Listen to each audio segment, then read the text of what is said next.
Here we are, back again. Yeah, 2024, it has begun. So yes, Sabrina and I are active in the garden again this year. Feels good to be back. Primary mission today is to make our first boot. That is the French word for mound. So yeah, we're making a mound, but it is a mulch mound, at the bottom of which we're gonna have logs, wood, lots of wood. Effectively, if we do this right, if we create this mulch mound with logs at the bottom, if we do this right, what it means is that we will never have to water this bit of land again. So it's actually an experiment. It's an experiment. We're not doing the whole land, just a bit of it, and we're not going to water it this summer. And we're going to see how the plants do there. Oh, wonderful. There it is, sunshine. It's 10:30, sun's over the mountain. Finally, mornings are very dark on the north side of a mountain. Right, let's get in. Here we are.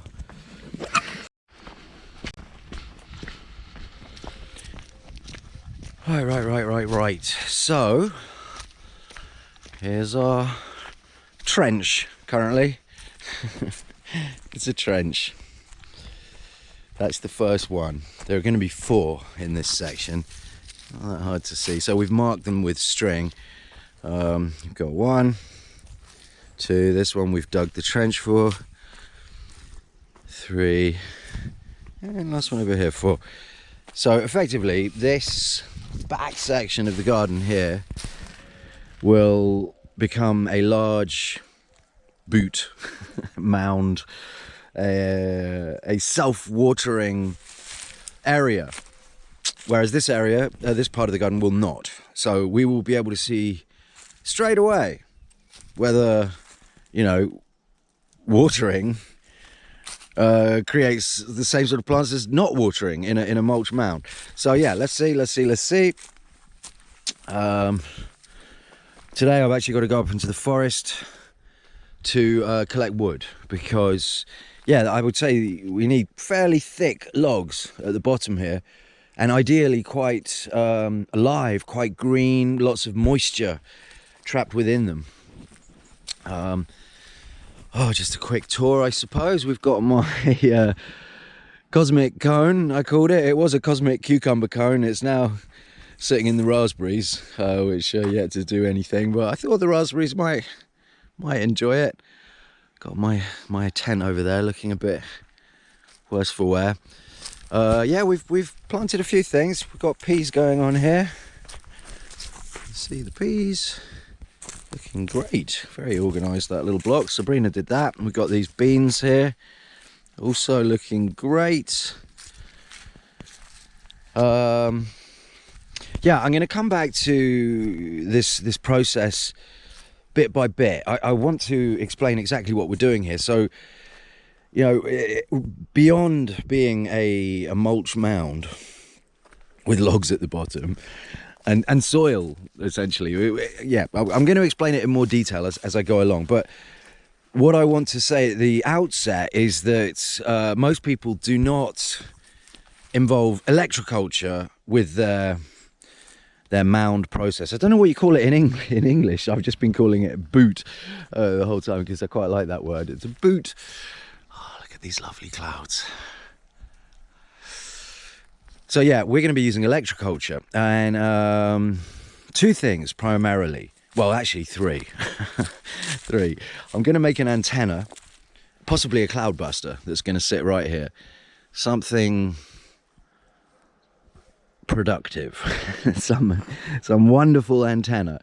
But that's kind of off to one side a little bit. Inside the boot themselves, I'm going to have a magnetized cable running from the south end to the north. So these lines, by the way, are perfectly in line north-south. So yes, there will be a device here and a steel cable that runs in the soil there above the wood, and also in the soil, which will go back over the top here.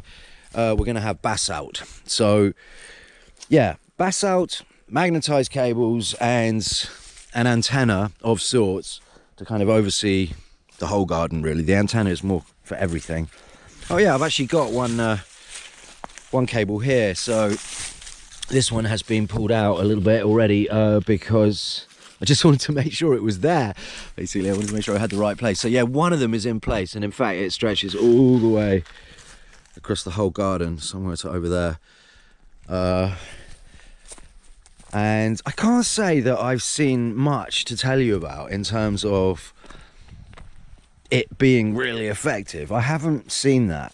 I think this garden, it felt really sad last year because I wasn't here very much. I was so excited by the other land, which actually I must go to right now. Sorry, garden, I'll be back in a second. Yeah, and it's funny. I mean, I feel as if gardens do enjoy our attention, and yeah, it really was like a little bit jealous that I was spending all my time down here on my new land. And so yeah, in fact I've built a greenhouse, made a post about it a couple of months ago. I just dug a big hole because the thing that this land's got that the other land doesn't is great exposition. So it's got nothing blocking it up here, you see. That's just a really clear open skyline there, so you know it gets the sun for most of the day. Here, so here we've got an antenna, two antenna in fact, another one back there, and my greenhouse, which needs to be opened because if it's going to be 20 degrees today, yeah, that's going to be warm. So look at that. I mean, it is ridiculous in there. Everything is so green and happy to have spent the winter out here. And it's really cold out here at night, you know. I mean, I would say it gets down to -10 sometimes, but in here, no problem. No problem. That was really a really wise thing to build. Right, I'm going to leave that up.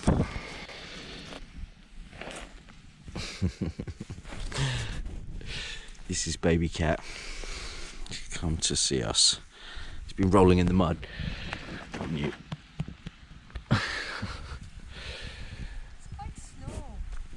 So we're back again. Trench is filled, and basically it is logs, bigger logs at the bottom, smaller logs on top, and then kind of vegetative matter. You can basically see it there. Possibly could have done with bigger logs, but that's what we've got. That's what's gone in. And we've also put some of these, just random stuff really. I think the rule is everything goes. If it's organic, you can chuck it in here. So we are currently just kind of like getting it all wet. Left this on for a few hours this morning, and yeah, I'm just gonna let that flow for a while. The Three Sisters, our favourite cherry tree. This lot's got to go. So yeah, we're going to put some more green stuff. I guess my concern is that there's a lot of very brown, dry stuff, and possibly it needs more living stuff. So yeah, going to add some green, and on top of that, then there's going to be some compost. Then we've got the soil. Finally, obviously, this thing is going to be quite a hefty mound, and then on top of the soil, you've got more mulch. So yeah, I mean, oof, it's going to be a big old mound. let's see. Oh yeah, one thing I forgot to mention. After putting in the larger logs, we then put in the smaller sticks, and I guess the idea is to compact it down as much as possible, so we've been jumping on it. effectively, walking on it, jumping on it. I'm getting quite into it. I was doing proper trampoline jumping. Oh yeah, well, yeah, I can see there's some problems there, but it's working. It's working. Yeah, so get it all jammed down as much as possible. You know, it's about capturing the moisture and holding it there, hopefully for multiple years. But you know, at this stage, the goal is just to get through the summer. Let's see if we can. Well, you know, what I want to know is are we going to be seeing dying plants here when we've got 40 degrees this summer, or will the plants look fine? Let's find out. All right, that's it. Compost in some really nice black looking soil and things that are still clearly identifiable. A little bit of onion there. Yeah, so compost in next to the soil, and I'm thinking what we're going to have to do is so the walking channels are going to be obviously between the mounds. These sticks, just so we're clear, are marking the center of each mound. Okay, so it's going to go down, and there's going to be a walking bit between each mound. So my thought is to dig down in these walkways and push that soil up over this lot. Let's see how that goes. Right, that's it. So now we've done the soil. Well, I would say we've done about 10 centimeters of soil, and actually what we're looking for is 20 centimeters. So the next thing that's going to happen is the galvanized steel cable between this stick and the other one over there, and then the magnetized device on the south end over there, which will go kind of, yeah, somewhere in the soil here, and then we'll add a bit more soil, and then to the final layer, which will be mulch. 20 to 30 centimeters of mulch at the end. So yeah, that's going to be like I said, a big mound. But you know, if it means no more watering, then it's worth it, right?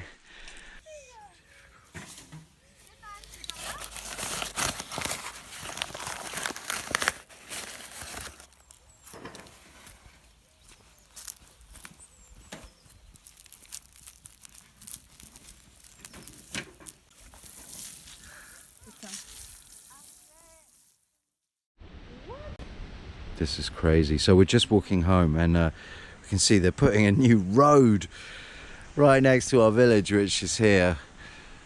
Can't really see it. There's our church, which was just behind. Our Electroculture antenna, as I normally call it these days. So yeah, there's a play park over there, and they've basically made a road through here. I would say exclusively so that the guy who lives over there in that pink house, who owns all this land, can now develop it, because previously it didn't have road access, but there is a road that goes down there, so they're gaining access there, and so yeah, all of this land becomes buildable. And guess what's going to happen next? Yeah, wonderful. Those houses over there will encroach into this land, and who needs agriculture, right? Anyway, on the upside, there's all that. So yeah, I don't know whether it's going to be a midnight mission or with permission. Probably with permission. Well, I'll just ask, and we'll drive up here. Hopefully, use the road. Or maybe we can even drive up here. But yeah, we'll get closer to it, put it in the car, and stick it in a boot. Wow, look at that. I've never actually seen this waterfall. Wow, they have trashed these trees. I mean, it's quite sad to see. It's too extreme. I mean, I guess that might grow back. I'm not sure. I've never seen this waterfall before. It's kind of weird. So weird, eh? It's like a whole different village. This bit you just couldn't see. There was a jungle here. Well, what must these people be thinking? It's like, damn, everyone can see us now. Anyway, that's very surreal, having lived here for 5 years and never really seen this bit. I guess it'll grow back quick enough. Okay, well, that's that. Back home. Back home.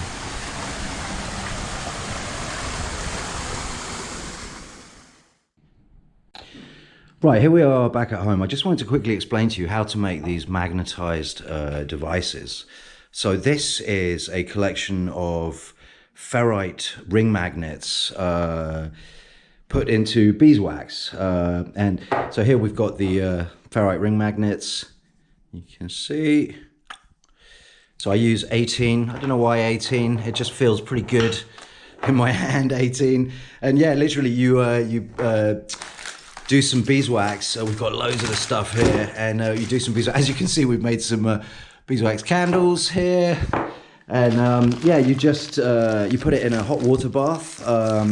Just get yourself a jar, something like one of these, that you don't care if it gets trashed, and put that in hot water on the stove, and melt your wax, get it all waxy, and then drop your ring magnets into the wax, and that's it. Make sure it goes in the middle, but also make sure that you've got a hole there in the middle, because your galvanized steel cable wants to go through that. So I think that's it. Yeah, I use a chopstick, by the way, to get the ring magnets out, and also to make sure that the hole is there in the middle.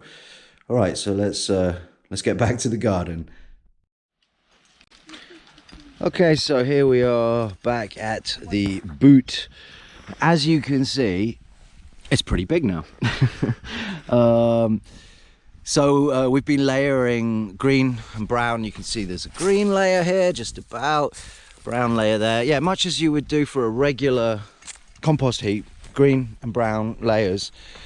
And what do I want to say? So yes, inside of this mound, in the soil layer,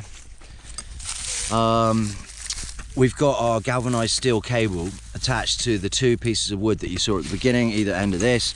So you've got your galvanized steel cable going through, and the magnetized device, oh gosh, what have I just done with it? Here it is on the cable. So I've got one in my hand here. So yeah, that goes on the cable, which is just a little bit down there, obviously inside the soil layer, which you can see begins there.